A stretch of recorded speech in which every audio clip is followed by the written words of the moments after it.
Falcons owner Arthur Blank has made his decision. He's bringing back Coach Dan Quinn and General Manager Thomas Dimitroff for 2020. Is it the right move? We'll let you tell us next on AJC Falcons News Now. This is AJC Falcons News Now, sponsored by Miller Lite. Here are your hosts, Brandon Adams and former Atlanta Falcon Chuck Smith.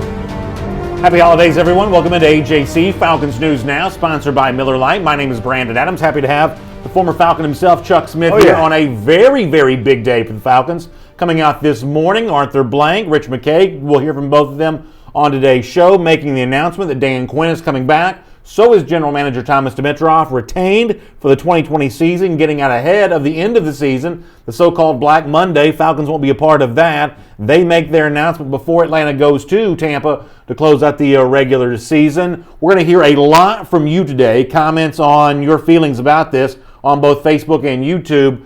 Chuck, I'll give you the floor, though, to start with. What do you make of the decision to bring back Dan Quinn, to bring back Thomas Dimitroff, and have both these guys now report to Rich McKay, and a little bit more of an expanded role for him after mostly focusing in as team president on the construction of Mercedes-Benz Stadium? McKay coming back to Flowery Branch now. What do you make of the new structure, but more importantly, the fact that Dimitroff and Quinn are coming back? Improvement. That is the tone that was set by Arthur Blank when the first half of the season, when they had literally the worst first half in Falcons history. Well, we did go 0-8, but that's a whole nother story. My team, but recent Falcons. Yeah, right. Improvement. Arthur Blank said in so many words, I'm looking for improvement. I believe in these guys, and what it says to me also, Arthur Blank feels that this nucleus, throw in now Rich McKay, will be better, equipped to lead, to make decisions, and he's taking some pressure off of Thomas Dimitroff. So when you think of the big picture, I think it had to do with improvement. Dan Quinn and his staff have shown improvement, and now they get another shot. So I think it's the wrong decision. I'll be very clear about that, and I'll say that knowing full well that not everybody in our comment section is going to agree with me on that. Over the last couple of weeks, I've really sensed a softening of opinions from people who watch our show, growing a little bit more comfortable with the idea of Quinn coming back. The Dimitroff thing, I guess, kind of much the same way, although admittedly Quinn's had more supporters than maybe Dimitroff has had as of late, but I don't think this is universally going to be viewed as a bad move by the Falcons fans who watch our show. I think a lot of them, at least some of them, and we'll hear from you in a minute on this, are going to be kind of okay with this. However, my opinion is what it is. I think if you're making the decision to bring back Quinn, bring back Dimitroff on the basis of a second half turnaround necessitated by a disaster of a first half, I think you're putting too much emphasis on games that were essentially meaningless. I think that you should have gotten rid of Quinn when you had the chance. It would have been a lot easier to do this during the season. It's not something that Blank wanted to do. The fact of the matter, I know that Mark Bradley has written about this at AJC.com. You can read the column there for yourself. For better or for worse, Blank likes Quinn. And for better or for worse, Blank likes Dimitroff. And Blank likes and respects Rich McKay. This seems to be a decision predicated on the fact that Blank just likes these guys, wants to believe the best about them because he seems to like them as people. That's the read that I get on this. I think it's the wrong way to run an organization, the wrong way to make decisions. I think this runs the risk of making Blank look gullible over the course of the next couple of years when, in my belief, this ends up being a carbon copy next season of what it was in 2019. But I fully acknowledge it's Blank's decision to make. I fully acknowledge that there's a chance I'm wrong and he's right about this. He cites continuity. We'll get more into his belief of why that's a good thing. But that's kind of where we are right now. You seem to be sort of okay with this. To me, I think the Falcons have been better off making some substantial changes to both the personnel side of things and certainly the coaching on the field. No, I'm not okay with where this team is as far as the Falcons. But I am okay with Arthur Blank giving him credit for doing his due diligence. So now a little bit what I'm hearing the climate of some of the Falcon, the detractors about this decision, they're saying, well, yeah, they're hugging here. Well, I'm your boy. We're cool. Let me bring you back. To me, that absolutely is not what I've ever seen from Arthur Blank. I think Arthur Blank goes out and does his research. I think Arthur Blank ultimately, he believes in what's going to happen here. Now, on to, real quick, let me move forward to your first thing you were talking about as far as the coaching and all that different stuff. So let me tell you why I think the Falcon fans are a little more comfortable. That's kind of what you said. Because Ron Rivera's out there, right? Mike McCarthy's out there, okay? then so you look at those two guys, when you hear about people talking about different coaches, that's what they're talking about. Yeah. So Falcon fans are saying, do I want Ron Rivera? Fair enough. You know what I'm saying? Do I want Mike McCarthy? Fair enough. And then let's look at it like this. All the one-hit wonders. Remember Sean McVay, all his one-hit wonder guys? Guess what? Sean McVay's not going to the playoffs. So there is no secret sauce to this. So what I think Arthur Blank and all those guys looking like, you know what? Let me mix up my sauce and see what works. I'm willing to gamble on my guys, then start again, have to fight for Ron Rivera or some young guy that's out there. We talked about Eric Bieniemy. We can talk about a million different guys.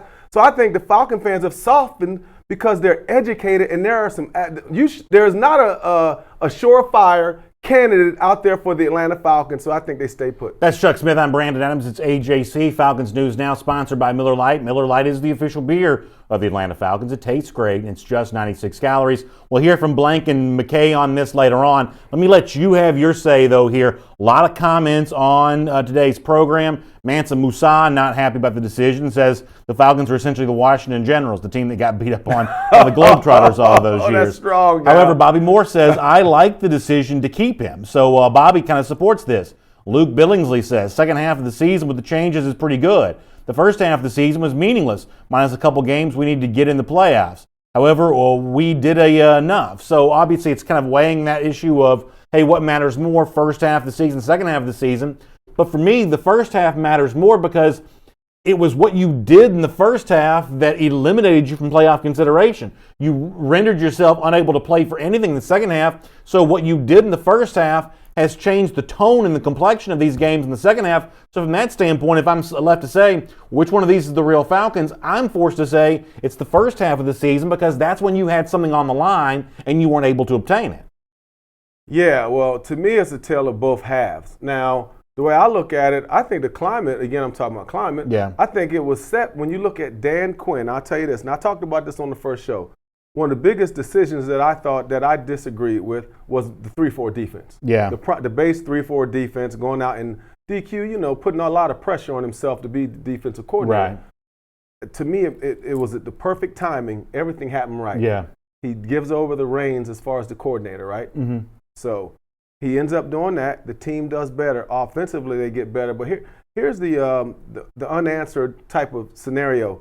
We're not in the locker room. Mm-hmm. You know what I mean? So there's some things that we'll never be able to talk about, but we can, because remember, they're in the locker room. We don't know how offensively what was changed, ultimately. So, but I think when Dan Quinn, basically said, I'm not doing a good job. I'm willing to do whatever it takes to change, this team. Yeah. I think that had a lot to do with it. And he hit a home run. Right. So when he did it, so let's put it this way: if he wasn't if he didn't start out as the defensive coordinator on the season, the results might have been differently. But I think when he made that ultimate change, it was the perfect time. He hit a home run. They go on a run, and now I think it's where we are. Would it be possible to hear the second Rich McKay clip about this? Because he kind of talks about what McKay views as a miraculous second half turnaround, and Quinn's willingness to lessen his own role as being a factor in this. This is what Falcons team president Rich McKay said about this in a video released by the Falcons this morning. Here's McKay on Dan Quinn. Dan Quinn's a leader of men. Dan is a guy that can unite the masses, in our case, the team.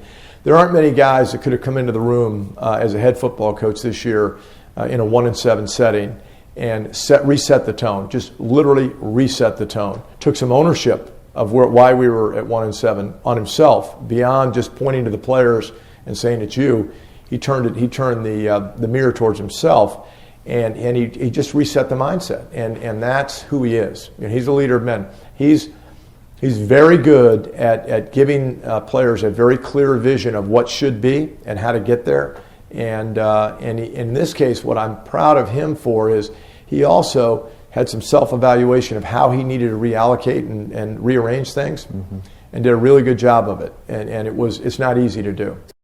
So that's what Rich McKay says to kind of go along with your point. That real quick, that was a video? It was from a video that the Falcons released on Twitter. Okay. The Falcons make this announcement via their own social channels, and Blank and McKay were both interviewed as a part of that. They also had a press conference not too long ago in Flowery Branch. We'll give you some of what D. Orlando Ledbetter reporting coming out of that before we're done here today as well. But that's McKay backing up your point about the fact that, Quinn was willing to make some changes in terms of his own leadership, and that kind of helps propel this second half turnaround. However, here's the point I'm forced to make about this.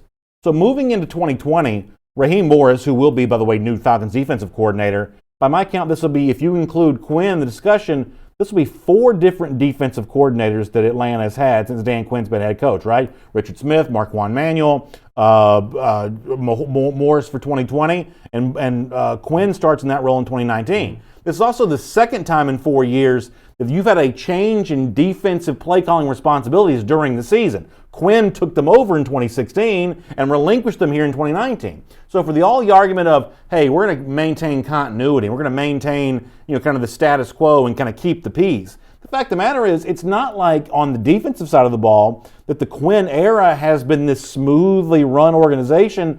It's a regular occurrence to make changes to the organizational structure during the season. I mean, think about Raheem Morris here for a moment, who goes from being wide receivers coach to now he's involved in some defensive stuff. Now he's going to be kicked up to the role of defensive coordinator, which I don't have a problem with based on the way the defense have played the second half of the season. But he's only shared in those responsibilities. Jeff Ulbrich had play calling duties on first and second down.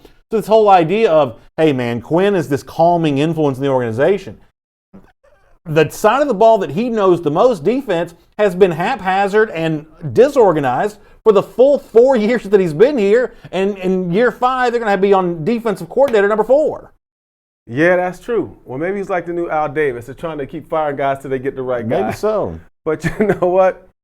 I think that's one of the big questions that Q has to ultimately talk to Arthur Blank, now Rich McKay, about. Because there's got to be accountability. And I'm sure behind the scenes, it has to happen. But one thing I will say about Dan Quinn, from day one, he is the same dude. So have you ever gotten any extra negative out of Dan? No. Mm-hmm. But defensively, eventually, you got to figure it out, right?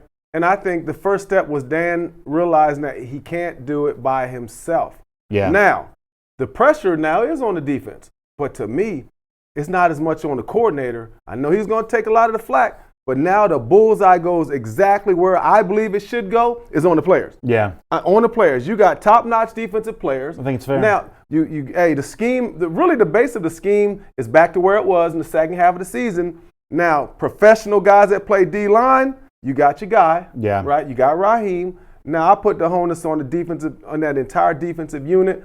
Play some ball, make tackles, get interceptions, play your scheme, cover 2, get in the deep halves, and all the different things that come into it. So now things are done. Now it's the players' time to answer. A lot of comments coming in here. Becky and Ryan Miles say, why would Quinn be praised for taking ownership of the situation? He was the one to blame. Mm-hmm. The team like we have, we should have never had a record like we did, referencing back to the 1-7 start. I think that's a fair point to bring up. Kev on Facebook also mentions that, if you want to use the NFC Championship team from 2016 as a reference point for keeping Quinn, I think that's important. As Kev mentions, he says that was a Kyle Shanahan offense. I think you've got to go out and try to find some success that season that didn't belong to Shanahan. Like, which part of that year did Quinn own? Which part of that of the current coaching staff can you say, hey, in 2016, Falcons don't win the NFC if it's not for this guy who's still around here, Quinn or whomever else? Because I think to a lot of people, they kind of agree with Kev that the high water mark of the Quinn era, the winning of the NFC in 2016, you give Kyle Shanahan the credit for that. Okay, Kyle, you take credit for that. But also, so if we're going to give Kyle credit for that, let me give Dan Quinn credit for Vic Beasley's 16 sacks. Okay. Let me give Fair Dan enough. Quinn credit as a D-line coach for how great the defense did. So we talk about not having a pass rush now, but Dan Quinn led, philosophy, helped Vic become almost the Defensive Player of the Year, Pro Bowler. But remember, it wasn't just Vic Beasley getting sacks. Yeah. That year, the Falcons were at least in the top 10 in sacks in the National Football League. So it was good on offense, but also you got to give a little bit of credit because that year the defense improved. We haven't talked enough about Thomas Dimitroff yet. Shira Floyd on Facebook says we need to be able to get a good draft. Shira says we can't do that with Dimitroff. So, and Shira's always a great commenter, but I think this is a kind of a complicated opinion because on the one hand, you can obviously point to some big-time misses for Dimitroff in the draft. On the other hand, though, he's not absent draft wins. Obviously, the late round pick of Grady Jarrett looks like a real steal. If you want to go back to the most recent draft, a guy like Lindstrom looks like he has a chance to really pay off. McGarry, the jury's still out on, but he's certainly a starter for you at right tackle. So it's not been all bad for Dimitroff when it comes to making picks and making acquisitions, but it is fair to point out, as Shearer does, that one of the reasons why he was kind of on the hot seat is because this team is certainly not fully filled out in talent on both sides of the ball in all phases there. So I guess my point here is, as Shearer mentions, what do you make of Thomas Dimitroff and the overall level that of performance he's had in terms of putting this roster together? Okay, well, I hear you on that. So let me just break this down real quick. So now, I see some of the negative. We've heard a lot about what TD didn't do. All right, I'll tell you what TD did do. He brought the greatest Falcons receiver of all time. Yeah. He traded away when everybody beat him up. Was it 5 players, right? Mm-hmm. He traded for Julio Jones, number 1. Within that itself, number 1 puts Thomas up as one of the best guys we've ever had in our organization. Yeah. Okay, number 2, he brought in Hooper. All right, number 3, Grady. All right, Ridley. Okay, he went and got Sanu. I mean, so to me, there's a lot of negative, but when you're looking at this, you're going to have a lot of guys, and you're going to have a lot of guys that don't fit. But you got to look at the guys that do fit. So when you look at some of the teams, I bet you go back right now. Go back and look at New England. Go back and look at New England. For every success story, that's all we talk about because they got rings. And I get that. But I already know 2 or 3 dudes that I work with that didn't make it, that were 2nd and 3rd rounders. Yeah. You understand what I'm saying? Think of some of the guys they got now. I remember the big Danny Shelton, beast out of Washington. Right. He's there because he couldn't play. Yeah. So when you look at some of the shifting and all that different stuff, to me, again, do I want Thomas to hit at 100%? Do I want Thomas to have gotten Aaron Donald? He got that wrong, but so did 31 Sure. other teams. Fair enough. So I think, again, it's hit and miss, but I think when you're that GM, you're going to always have criticism for trying to get everything right. On YouTube, a lot of talk about Dimitroff over here. Troy Mackey saying the 2012 draft after the Julio trade was terrible. Iron Mike says Thomas Dimitroff is the part that gets me. How can he stick around after so many poor moves? And obviously this Dimitroff story is complicated by the fact that, Dimitroff has already overseen one coaching firing. When Mike Smith lost his job, I think there were a lot of people who thought that Dimitroff might be on his way out then, but Dimitroff got a chance to sit at the podium that day with Arthur Blank and Rich McKay and basically lay all the blame for the failings of the organization on Mike Smith, and Dimitroff got to sort of view himself as part of the solution as opposed to part of the problem. I mean, Dimitroff has been spared before, which makes, I think, the decision to spare him again seem even more poignant. The fact that one way or another, Blank really believes in Dimitroff, and the on-field results don't seem to back up Blank's overwhelming, at least seemingly overwhelming faith in Dimitroff, given the lack of on-field results to support that. How many I'm not sure, but how many playoffs have the Falcons made with Dimitroff? So Matt Ryan, he got 6 or 7, somewhere in there. And I'm not sure how many of those were under Dimitroff, but here's my thing. Well, it's certainly fair to say that the Dimitroff era has been the golden age of the Falcons organization, right? The back-to-back winning seasons, everything that's gone along with that. This has been the golden era of the Falcons organization, but I'm not quite sure that's the only thing that should matter, the fact that he's better than his predecessors. I think you've got to judge him against his contemporaries in the NFL. Okay, we'll judge him against Tampa, Carolina, or you tell me. Okay, well, anyway. Well, how about New Orleans? Well, you judge New Orleans against hardly anybody in the NFC. Right. But that's my point, though. That's your big rival. That's I understand. That's who you're competing with. But look, here's my thing. When did anybody out there think that the head coach and the GM are connected together? Mm-hmm. The GM is a part of the Arthur Blank, Rich McKay. Yeah. He's part of the franchise. He's a part of the Falcons. The head coach, they're not connected. Because look, you're trusting the GM to get the head coach right. So a lot of times in this, I mean, these were Dan Quinn's guys. Right. So Mike Smith, I'm sure he had a hand in it, but when was there a guarantee that they worked together? Mm-hmm. Thomas works for Arthur Blank, right? There's a separation there. Ultimately, we're one organization, but the GM and the coach, just because the coach have a bad year don't mean he automatically get fired. That's just how it goes. Right. We've seen that. So to lump them in together, there's a different set of standards that when Arthur evaluates, here goes Thomas Dimitroff, here goes Dan Quinn. Mm-hmm. Then you figure out, do they mesh together? So when they're evaluated, I can tell you this right now, you don't evaluate everything their book of work together because you can't do that. Thomas's book of work is deeper and longer than Dan's, but this is an individual evaluation, not a couple every time. And Mr. Blank did make a point in the longer video. We don't have the whole thing to play for you, but he did make a point to sort of signify that they were separately evaluated. However, when Quinn was hired, there was an organizational structure put in place where Quinn, instead of reporting to the general manager like you would in some situations, Quinn and Dimitroff both reported directly to Arthur Blank. So from that standpoint, the organizational structure in Atlanta was a little bit different. Let me also bring this up. Jeremy Schneet, hope I pronounced this correctly, says that Quinn's decision to turn the defensive over to a great communicator in Raheem Morris was great. I also feel like some of the adjustments for the new offensive line pieces are starting to come into play. So that's an example of some of what we've seen, which is not overwhelming criticism of this decision, even though a few weeks ago on this show when the Falcons were 1-7, you better believe that all we heard was negativity about Quinn. Really, at least based on the sample size of the Falcons fans in our show, the second half turnaround the Falcons have undergone has won over a lot of Falcons fans.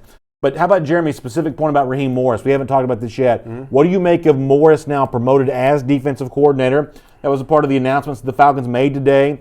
In addition to the fact that Quinn and Dimitroff will now report directly to Rich McKay, an organizational change there, Raheem Morris has a new role. He will be this team's defensive coordinator for 2020. What do you make of the promotion for Morris? Well, I think it's good, and I think it has to do with the timing. I think, number one, the Falcons made this decision so this team doesn't have to go into the weekend worrying about Black Monday's coming. Number two, another question has been answered. Who's going to be the D coordinator? Yeah. So to me, it takes pressure, again, off of Dan Quinn. So not only are they taking pressure off of Dan Quinn and Thomas Dimitroff, they're taking pressure off the staff, the players, because here we go. We want to answer those questions no more, which would have been one of the biggest question marks if Dan would have been retained and we would have went through Monday. The first thing is, who's going to be the coordinator?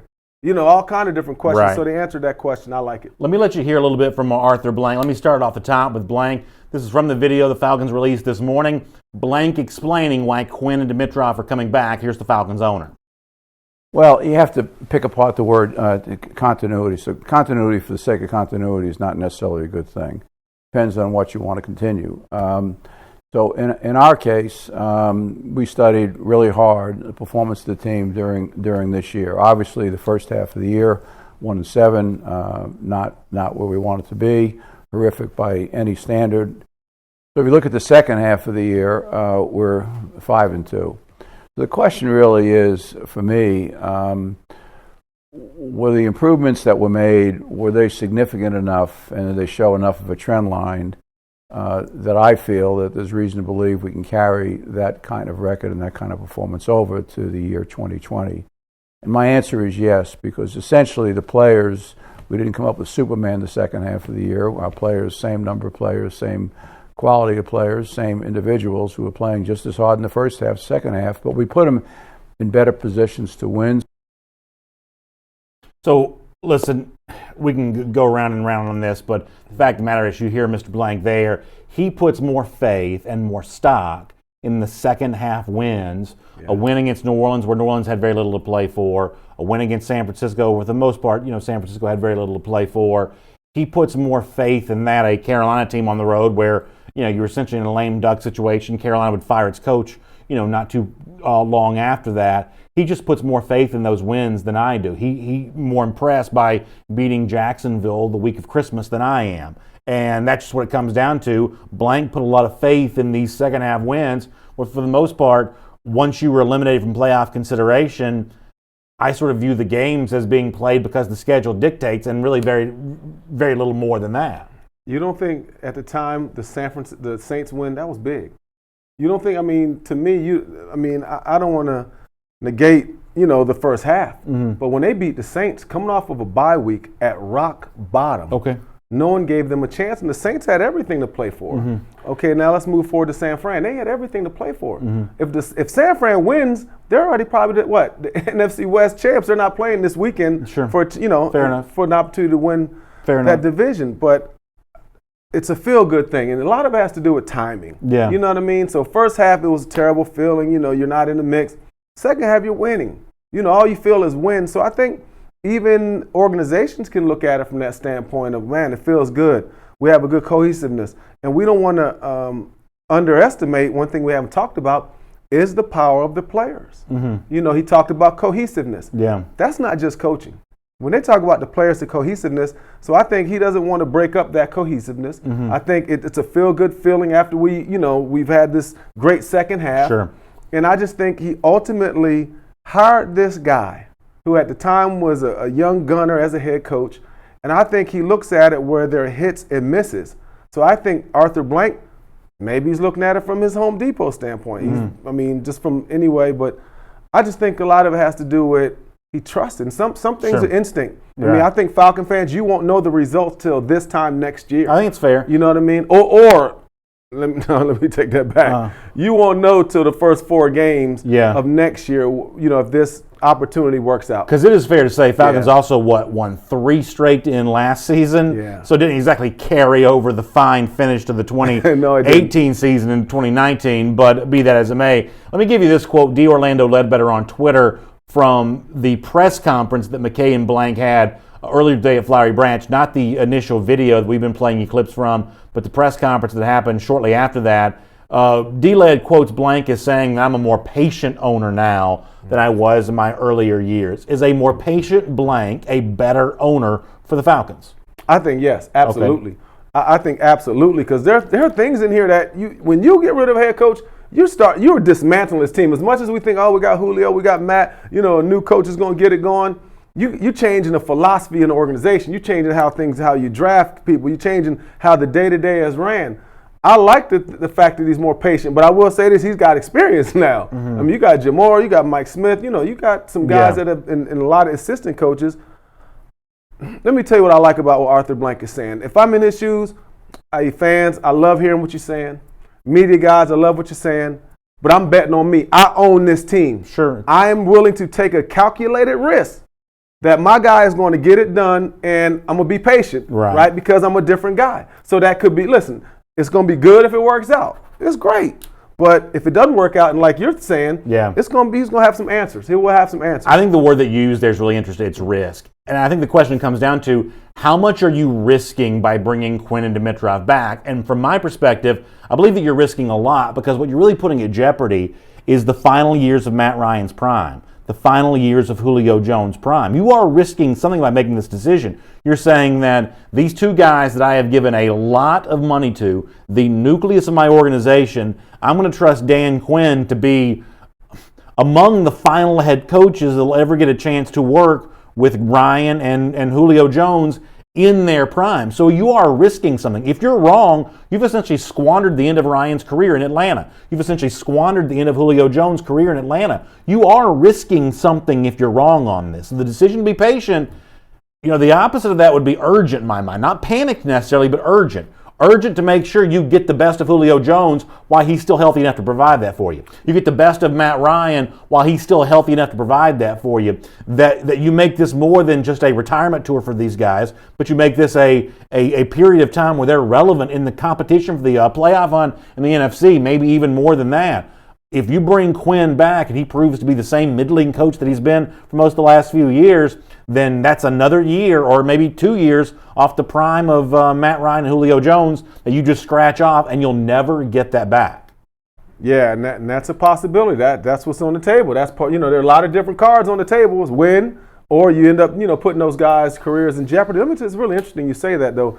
That's a lot what the narrative is on Jason Garrett and the Cowboys. Said he wasted Tony Romo. You know, he say he wasted Jason Witten. You know, but it's a gamble. There's no other way to put it from Arthur Blank's standpoint, because it has to be that way. You know what I mean? Whereas I think, hey, I ain't got a problem with it. My thing is, I ain't trying to bring in Ron Rivera. I ain't trying to get Mike McCarthy or some young guy. You know what I'm saying? But this is going to be interesting as it plays out, because there's going to be a lot of people that split the fence. Like, you see it one way, I see it the other way. I'm cool Dan's back. I like Dan Quinn. I like what he's doing. But to me, some of the onus has to fall on, some of the players. But again, I think with Rich McKay doing what he's doing, Dan gave up the defensive coordinator deal.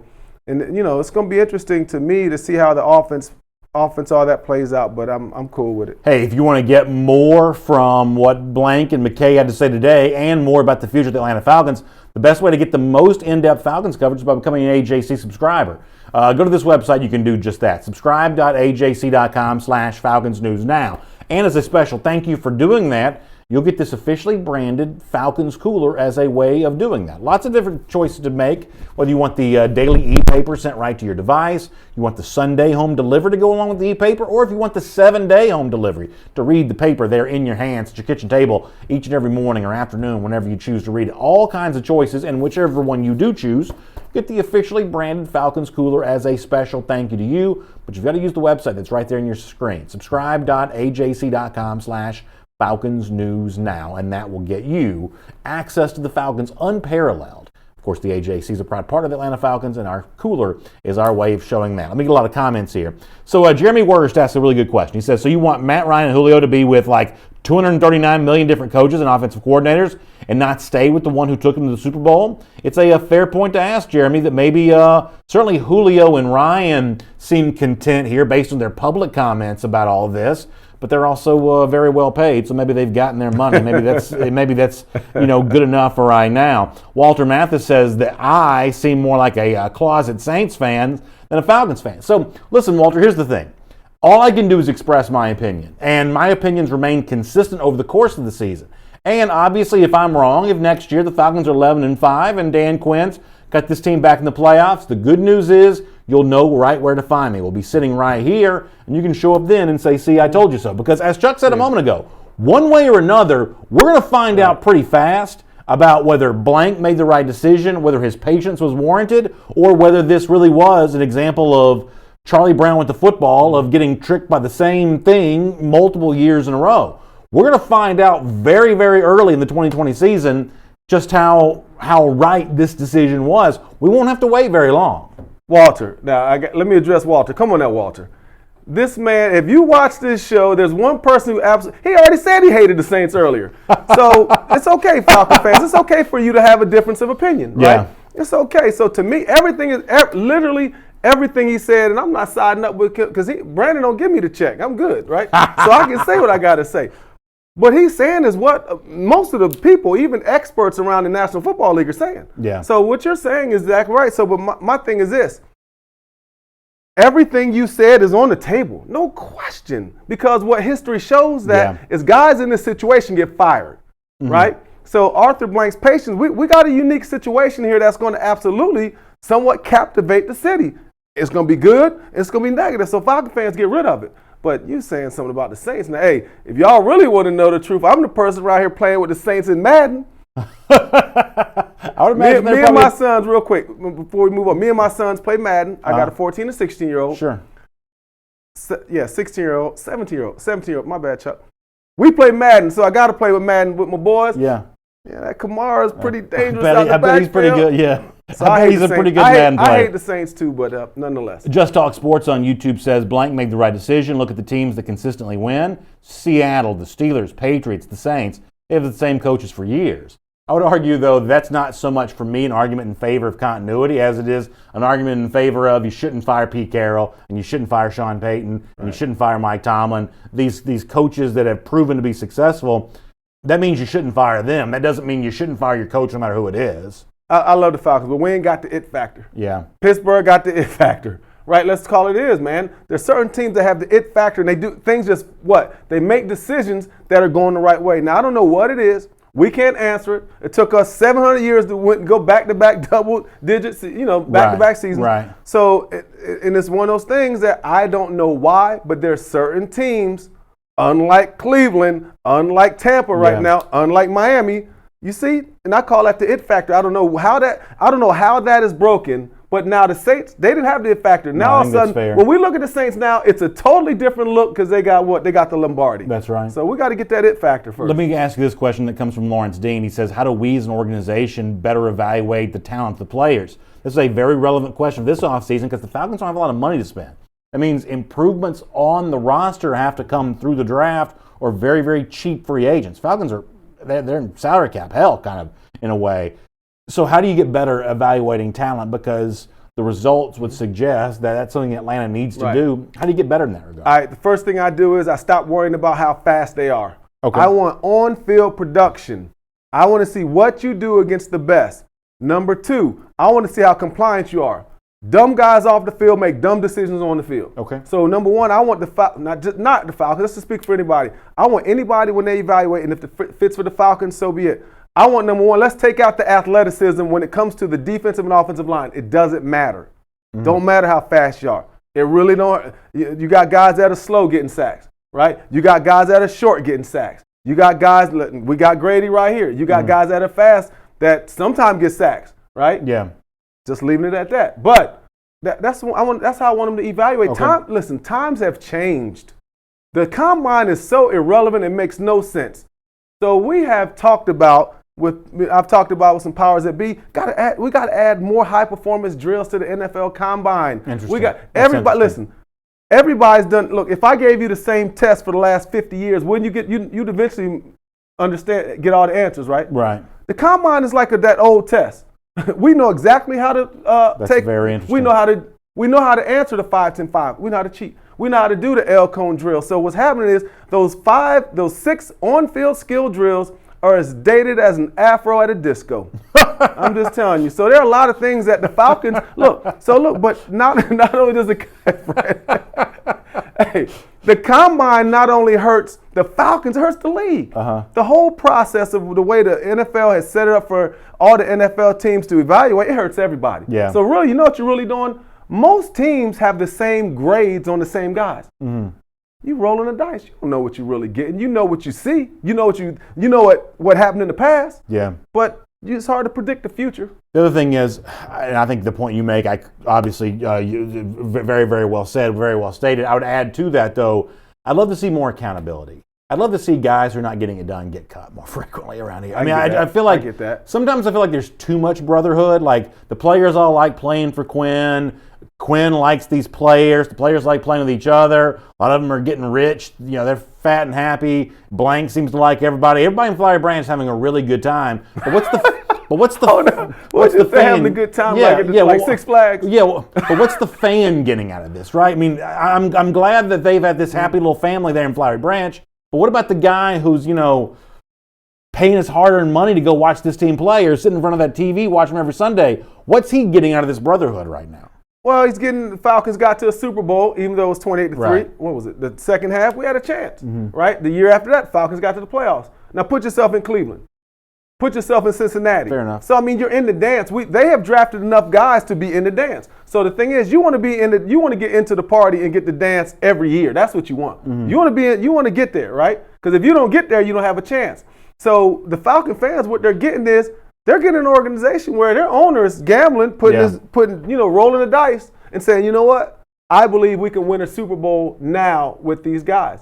So I don't know what the payoff is. I love y'all fans or whatever, but I guess the former player in me is like, ain't no playoff. Y'all got to roll with us. If you a fan, welcome to the rocky roads of being a fan. You can't. If you down, you down. It is definitely a rocky road from time to time. It's AJC Falcons News Now. It's sponsored by Miller Lite. That's Chuck Smith. I'm Brandon Adams. Great to have you with us, and we certainly appreciate Miller Lite for being with us, not just today, but really all season long. It is the official beer of the Atlanta Falcons. It tastes great. It's just 96 calories, and if you're getting together with some fans and some friends to watch the season finale here this weekend, I know Miller Lite's a great choice for you there. We appreciate Miller Lite being a big part of AJC Falcons News Now all season long. Got a lot more comments coming up here on Facebook. We were on YouTube earlier. We'll get some Facebook.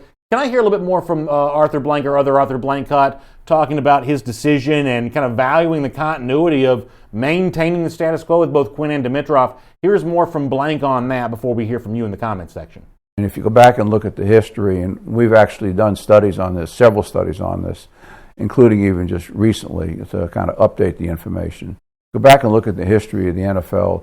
Those franchises that have been able to keep their general managers and head coaches in place for a long period of time are the teams that historically have continued to perform at a high level on an ongoing basis. It's not, maybe they might have a year or two off, but basically over a long term, they performed at a very high level. So, the notion of the coach of the year, flavor of the month, whatever it may be, is very unhealthy for an organization. It truly is. If you have the abilities, you have the creativity, you have the leadership, you have the personnel making the right decisions, you have the coach providing the right leadership and having other coaches and place that are actually on the field, making a difference technique-wise, leadership-wise. I mean, you can win in this league, and you can win better than actually most teams can. So I think you brought up a really good point earlier, and I think this is, and I hope for people who are just joining us, I want you to say it again, that if you compare Quinn to Ron Rivera, who is on the open market, Mike McCarthy, who's in the open market, even though McCarthy's won a Super Bowl and Rivera's been to one, I don't necessarily view them as superior candidates to Dan Quinn right now. That all three of those coaches are available. I don't know that McCarthy and Rivera are necessarily way better than Quinn. Now, if it was me, if I was in Arthur Blank's shoes, I'd want to roll the dice more with an unproven, offensive-minded coach, get the most out of the offensive nucleus that Atlanta has in place, which admittedly is kind of a risky move. The less riskier moves, the more proven commodities, McCarthy who's out there, Rivera who's out there. Rex Ryan. Rex Ryan, Rex I guess said as well. He's ready to get back. Listen, I think your point's actually a pretty good one, that if you're comparing Quinn to other former NFL head coaches, I'm not sure there are any of those who are drastically better on paper than what Quinn is. And that doesn't mean I wouldn't want to make the move. I'd want to bring in some fresh new blood if I could, but if we're just sort of comparing someone else's discarded head coach, I'm not quite so sure those are better options either. Well, you got Chuck Pagano. Yeah. I mean, he's ready. So, look, anyway, all these old guys, not necessarily old in coaching standards, but I think, who do you want? Do you want someone like that? But let me give you a better example, because this is actually more topical. Remember that guru, Sean McVay? Oh, the youngest coach of all time. Fair enough. All his teams are going to win the Super Bowl. He's got multiple Super Bowls. Yeah. They're going to be back next year. So guess what? He's now not going to make the playoffs. So guess what? He's another year of not making the playoff, room for being Dan Quinn. So when you think about this coaching, there's no recipe for it. And Sean McVay is the best example, because last year and early on this year, everybody said we want a Sean McVay. All his guys that are his guys, his prototype, so to speak, you know what I'm saying, all the guys that worked on him, they're absolutely terrible right now. Mm-hmm. So when you look at Sean McVay, he's had a bad year this year. So next year, if he has a bad year, is he the one to get fired? Mm-hmm. And then the next year after that, sure, fire. So to me, even Sean McVay, after you went to the Super Bowl, you have earned a couple years to get it right, because he's the best example. So I wonder, that's just a question for y'all. I think you're making a really strong point. I happen to disagree with it, but I think it's a very strong point. I know a lot of people agree with you. Me, though, I'd trade Quinn for McVay right now and laugh all the way to the bank if I could. I would. You give me, even though McVay's fallen in hard times now, the fact of the matter is they gave Jared Goff way more money than he deserves. Goff's not as good a quarterback as Matt Ryan is. Todd Gurley's at the end of his career. You know, listen, I love him. He's been spectacular to watch, but he's at the end of his career. They should have never traded 2 first-round picks for Jalen Ramsey, even though, you know, it seemed like a win-now move at the time. History will not be kind to that decision. So there have been some very odd personnel decisions made in L.A., and they frankly bet on Goff, and Goff's not a franchise quarterback. But offensive-minded McVay, working with Ryan, working with Julio, working with Calvin Ridley, presumably bringing back Austin Hooper, working with him, that to me is the kind of move that I wish Atlanta would have made. Even if it's not McVay, it wouldn't have been a coach kind of like Sean McVay. The fact that the Rams have fallen in hard times this year, that does not dissuade me from saying a young, up-and-coming, innovative offensive mind is what Atlanta is lacking. Because in all this discussion, we haven't brought up Dirk Cutter's name once, and Cutter's status, I guess, kind of at least unknown to me right now. Atlanta needs that fresh mind on offense to take advantage of Julio Jones and Matt Ryan before they are guys who are no longer in their prime, because the clock is ticking on both these guys. Ticking, right? Yeah. And the clock is still ticking on Sean McVay. Let me break this down now. Who's the leader of the right now? Who the face of the organization became Sean McVay, right? Mm-hmm. Right? So look, so Sean McVay, he brings in Wade Phillips, right? He has Wade Phillips as his defensive coordinator. One of the biggest stories right now when it comes to the LA Rams is the inability for now this Wade Phillips defense to do anything. He moved to what? 3-4. Yeah. Aaron Donald's a 4-3 defensive end. Aaron Donald, there are questions if he should even made the Pro Bowl this year. Mm-hmm. He's a 3-4 guy, which has been negated. And I can tell you this, Sean McVay got a lot of praise for making this happen. Oh, he's got the old mentor to help him out. Sean McVay made that decision. So an offensive-minded head coach, is he in the right position to make defensive adjustments or defensive decisions? Okay, now, there's no one in the league that has regressed more than Jared Goff, right? It's from the Super Bowl, Jared Goff has absolutely been terrible. All right, we know what Todd Gurley is, but he struggled a little bit. Running back, it's hard to play running back for a long time. Yeah, bring him to the Falcons. Yeah, we want him. Yeah, right. Anyway, that's a whole nother story. But not just you. That was a Georgia state thing. The whole entire state. But look, so to me, I totally understand what you're saying about Sean McVay. But gosh, to me, some tells me, and I wish I was in the Falcons offensive meeting room. I wish I was in there at nights when Matt Ryan was meeting and him and Julio Jones are working with Dirk Cutter. Something tells me there's got to be a cohesiveness for moving forward. Yeah. They've gotten better, and I would love to think that Julio and Matt have a role in some of the things that are being done. Mm-hmm. And I hope moving forward, this is what we've kind of seen moving forward. Maybe that's it, because I've seen Julio take a bigger leadership role, but I don't know if they get a guru like that in, like a Sean McVay, but hey, man, is he a guru now? Mm-hmm. I'm just saying. Let me get a couple comments here. Andy May says about Dan Quinn. He says, Arthur has given him a couple years after the Super Bowl, and he's below 500. Hard to deny there hasn't been regression since that 2016 year. 100% agree. Yeah, so, I mean, it kind of comes down to how do you define that? How do you explain that? I mean, what do you put the whole 7-9 thing on this year? I know Blank said today during the press conference he thinks that Quinn waited too late to make the moves that he made.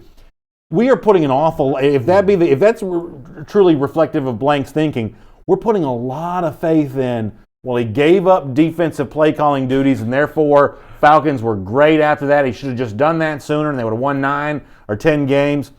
Man, that is a pretty strong leap of faith to arrive at that. That requires a lot of faith to be able to say that. When we first started this show, if you go back and look, I said the biggest decision was going to the 3-4. It was a catastrophic decision that would hurt the Atlanta Falcons. Not that Dan Quinn is the coordinator. Anybody who was the coordinator and trying to do a head coaching job. So I put a lot of stock in that. Yeah. Me personally, I just see guys. One of the things that Arthur has said that, he's a little more patient. This is one thing you've talked about, as far as Arthur being a different kind of owner than Jerry Jones, making the right decision now, whereas there's a direct correlation here if things don't work out. Right. But I just see that this is unprecedented in Atlanta football sports history, where an owner comes out and says, you know what? Yeah. I'm not worried about if my bins is filled up. I'm not worried about all those different things, but all I'm worried about is being cohesive and trusting and believing what I do. And I got to respect Arthur. It is a good point that ultimately Blank's going to be able to see the results himself if this doesn't work out, not just in losses in the field, but the fact that the stadium won't be filled up if that be the case. However, you mentioned Dallas and Jerry Jones. It is kind of interesting. And all the citing of continuity about hey, bringing this guy back is the right decision. The fact of the matter is Jerry Jones of the last few years has been pretty patient with Jason Garrett himself. How's that worked out for you? That really sometimes continuity for continuity's sake gives you a Jason Garrett situation, which we've had in Dallas, which is a lot of years of not really getting over the hump. But Garrett's been the coach for what? I mean, a lot longer than Q, right? Yeah, but my point is that sometimes being patient results in a Jason Garrett situation where you, for the most part, have an ineffective head coach. It's AJC Falcons News Now, sponsored by Miller Lite. That's Chuck Smith. I'm Brandon Adams. We're glad to have you with us. We got a lot more of your comments coming in, including Mike Smith, not the former Falcons head coach, I'm assuming, who says, keep Quinn. Quit playing musical chairs with the coaches. Keep the staff we've got.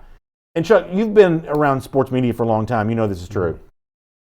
I feel like that by and large, fans, whether it be Falcons fans or any kind of fan, if there's a questionable situation, they tend to lean in the direction of fire the coach because it's not their money at stake. It's not their reputation at stake.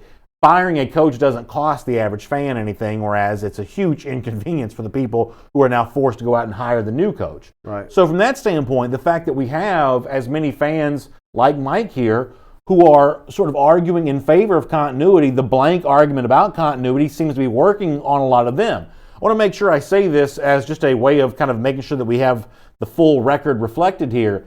Even though I believe the Falcons made the wrong move, it is interesting to me, at least based on our audience, pretty substantial audience, in terms of the total number of people who will end up watching the show, it's not being universally treated as a bad move by many Falcons fans. So to a lot of Blank's most important constituents, fans who are going to watch and comment on a show like this, Blank's message is working seemingly on a lot of them. It's at least fair to bring up, even if it's not quite working on me. Well, they know how to handle the marketing and the PR. I mean, that's part of what, when you're a multi-billion-dollar entity, you're going to do it the right way.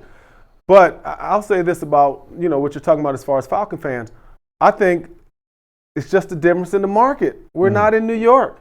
You know what I'm saying? They're not necessarily the organizations aren't treated the same as in other markets. I know we hear that all the time. And let me explain why. The Falcons fans, we're sort of in the comfort zone. Yeah. The last guy who got us there, we're going to ride with him. Man, we know that he can get us there. It's somewhat of like the dream scenario. Man, did that happen to us? Yeah, we're in the comfort zone, so yeah, I'm going to roll with my guys. Right. Now, if you're in Pittsburgh, before this year, they were already calling for Mike Tomlin's head. Yeah. They were Mike Tomlin at one point, they were saying, well, even last year. Yeah. So I just think it's somewhat of a comfort zone. But again, I think it comes back to the expectations. The expectations for the Falcons, man, we want to get to the playoffs. We want to get back to where we are. I rarely hear people in this town saying, man, we want to win the Super Bowl. We're going to win the Super Bowl. Yeah. We're going to the Super Bowl. Right? Now, in New Orleans, man, the worst thing that can happen, so there is the Super Bowl. Because here's another thing, too. I love us Falcons, and we've talked about this.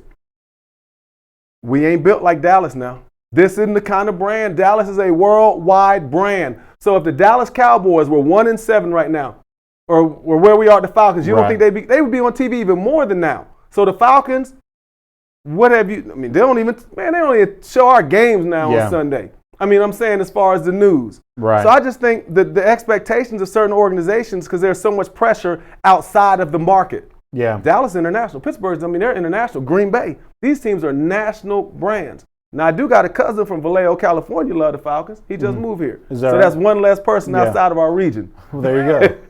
There you go. That's just my thoughts. I want you to hear more from Rich McKay here in a moment. Let me get some YouTube comments here as well. Antonio Stark says Arthur better be selling family package deal for $400. I mean, obviously, listen, he knows what's at stake here. Yeah. He knows his ticket-buying fans are going to be weighing in with their money one way or another. I'll certainly respect that part of this. Tyler Russell, though, says, I'm going to be in my seats cheering. We just need a good draft. Jay loves PTI, says, I don't understand this at all. Slim Dulla 87 says, I was cool with Quinn staying a year or two, but it was Thomas Dimitroff who needs to be fired. I do think Slim here is pretty reflective of a lot of comments that I see. By and large, Quinn is more popular with Falcons fans than Dimitroff is. Now, you can tell me if you think that's fair or not in terms of the actual facts of the matter, but I do sense that, just based on the comments that we take, Falcons fans are more willing to trust Quinn for whatever reason than they are Dimitroff. I think that's kind of interesting. I think that Slim here is pretty reflective of Falcons fans at large in the fact that they're a little bit more willing to give another pass to Quinn than they are to Dimitroff, fair or not. I think it has to do with the fans are looking at some of the early things that happened with the Falcons that weren't successful. Am I right? Was Jamal Anderson a Thomas Dimitroff pick? Was he? I'm not sure. I'd have to go back and look. But the point I'm saying is, we already know there's been a polarizing divide with Matt Ryan. Is that fair to say? For sure. I mean, literally, when he does good. Yeah, any franchise quarterback in the midst of a bad season is going to have a little bit of a polarizing divide. From that standpoint, Ryan's no different. Yeah. I think there's some big things that happen in Thomas's time here, and some of them, he can't account for. It's just like this. You get like Vic Beasley. Mm-hmm. Right, people they blame who? Thomas. Right. Recently they've talked about Dan. At the end of the day, the guy gets 16 sacks. Then he doesn't, but at the end of the day, now he's still doing pretty good. Right. He's picked it up. But then also you look at some of the other guys, some of the offensive linemen. So I just think Falcon fans, there's some big things that, in Thomas's, tenure. Then you throw in like Devontae Freeman. Listen, this is a world of haters. Yeah. All right, look, man, people are always looking for the negative. People never talk about the positive, right? We rarely hear anybody call up here. So I'm just keeping it real as crap. Yeah. People on social media ain't positive. It's haters. So one of the things I think that you're in a multi-billion-dollar business. Okay, we the fans, it's okay for you to hate. I ain't got a problem with it. Mm-hmm. I really don't. But so when they say negative things about Thomas, it comes with the territory. Like he's getting paid well. Comes with DQ as part of it. But I will say, when you look at that GM position, the NFL is the most popular sports in America. Yeah. So it is everything is magnified 20 times. So, hey, I love the Braves. I love all the other teams in town, but they ain't the Falcons. Yeah. So the guys who lead the Falcons are going to get way more positive and negative. I think it goes with the territory for Thomas. That's fair enough. By the way, let me let you hear one more from Rich McKay. Really a big believer in what he saw from the Falcons in the second half. Apparently the second half turnaround for the Falcons was quite instructive in terms of McKay's view of Quinn moving forward. Here's what Rich McKay said about that this morning in the video released by the Atlanta Falcons. I'm not familiar with the turnaround that we've had as far as, where we were at the start of the year on defense was, forget not good enough. It was, at the bottom of the league. We did a lot of things that were not working for us, whether that was in the secondary, whether that was pressure, just a lot of things. And what I give Dan a lot of credit for is he internally, had a lot of discussions and made a lot of changes and moved some chairs around and made, decision makers changed. And he tweaked it all the way to the point where, in the second half, it has been a completely different defense. So a lot of what we've said throughout the show, McKay kind of echoes there. The notion of they really believed what they saw from the Falcons in that second half. We've got a little bit of time left here on AJC Falcons News Now, sponsored by Miller Lite. Let me ask you a couple questions just very, very quick about the game itself before we look at the rest of the final weekend of the regular season. Do you think that Sunday is that final referendum on Jameis Winston? Does he play well enough against Atlanta to get a big contract and return to Tampa Bay? I think yes. I think if Jameis blows it up and has a huge game, in a good way blow it up, I think definitely he's coming back. With Jameis Winston, some of the things he's done, the things he does, it seems like it's almost like it's mental in his head. But then we look at some of them, it's not his fault. But I think Tampa's just in a tough situation. I mean, what pick do they have? But that's interesting too, though. Do you start you need to start with a new quarterback, right? Or do you stay with Jameis? I think they're gonna stay with Jameis. Do you think that Vic Beasley gets 2 sacks and the Atlanta radio host Mike Bell has to get the tattoo in his derriere? D. Orlando Ledbetter has written some about this at AJC.com if you're not familiar with the story, but an Atlanta radio host made a bet at the beginning of the season that if Vic Beasley got 10 sacks, he'd have to get the tattoo. Is an Atlanta radio host about to get a tattoo? I'll say yes. The perfect quarterback to get sacks, because Jameis Winston likes to get vertical, he holds the ball. Pretty good offensive line, though, right? Pretty good offensive line, but Jameis likes to run around. I think Vic has a shot. Hey, look, and credit out to Vic Beasley. First half of the season, you get no stats, you can't play. Stats, all that matter is production. Vic Beasley in the second half of the season has shown he can play. So right now, hey, man, he gets a thumbs up for me because, man, to go from where he went, where I didn't think he had no game, to come back to where he is shows a lot about that young man because production is all that matters. Vic has 8, and Mike, rat-tat-tat-tat on that butt. Then final thing, how much pressure is on Atlanta to go out and play well for Quinn on Sunday, and really Dimitroff too for that matter, given the fact that Atlanta gets out ahead of the game to make the announcement? How much do they need to kind of put some gloss on this by going out and playing well against the Bucs? Well, they need the gloss so they'll feel better about themselves, right? Feel good. They need some gloss so the fans will say, hey, we won on the streak. We didn't win. But to me, both teams are looking at this as we want to go out, right? Yeah. But here's my prediction. I think the Falcons, after this, are going to go out with a blaze of glory. I think they're going to roll. And I think it's going to be a good message. But look, even if the Falcons lose, it don't matter. Right. I mean, the big picture, if the Falcons lose, it doesn't matter. So to me, they can be relaxed, to me, ultimately, because it's not like anyone's getting fired. Let's take a look at the schedule for the final weekend of the regular season. Couple games of note here. As Chuck mentioned a little earlier, Seattle and San Francisco will play with the NFC West title on the line. Also, a couple other playoff scenarios to be aware of here as well. Dallas trying to get a win, coupled with obviously with Philadelphia playing as well. NFC East still to be decided there. You've also got a scenario with the AFC South where Tennessee, by beating Houston, can return the favor that Houston did to Tennessee, winning on the road a few weeks ago. If Tennessee can go on the road and win in Houston, Tennessee can still make its way into the playoffs here too. So you've got a scenario there. You've got some home field first-round bye stuff still be decided. But the big news, who's going to win the NFC East? Who's going to win the NFC West? And can the Tennessee Titans slip in as a wild card there in the AFC? I'm looking at the Eagles, and I'm looking at the San Francisco 49ers in an upset. Wow. The 12s get beat. in Seattle. Well, I tell you what, Carson Wentz, big story over the final quarter pole of this season. Yeah. Wentz playing with almost no receivers whatsoever. That's been a very impressive thing to see. Yep. So now he's not below average. Carson Wentz is just average. That's like a parting shot. Falcons fans, thanks so much for being with us here for AJC Falcons News Now, sponsored by Miller Lite. By the way, go to subscribe to ajc.com/Falcons News Now. Become an AJC subscriber. Read everything that D-Lad's writing. Really good column right now by Mark Bradley about the decision to retain Dan Quinn and Thomas Dimitroff. You can check that out online at ajc.com there as well. And huge thanks to Miller Lite for making AJC Falcons News Now possible. Enjoy the game on Sunday with the Bucs. For Chuck Smith, I'm Brandon Adams saying happy holidays, everybody. Enjoy the rest of this Christmas week. We'll talk to you again soon.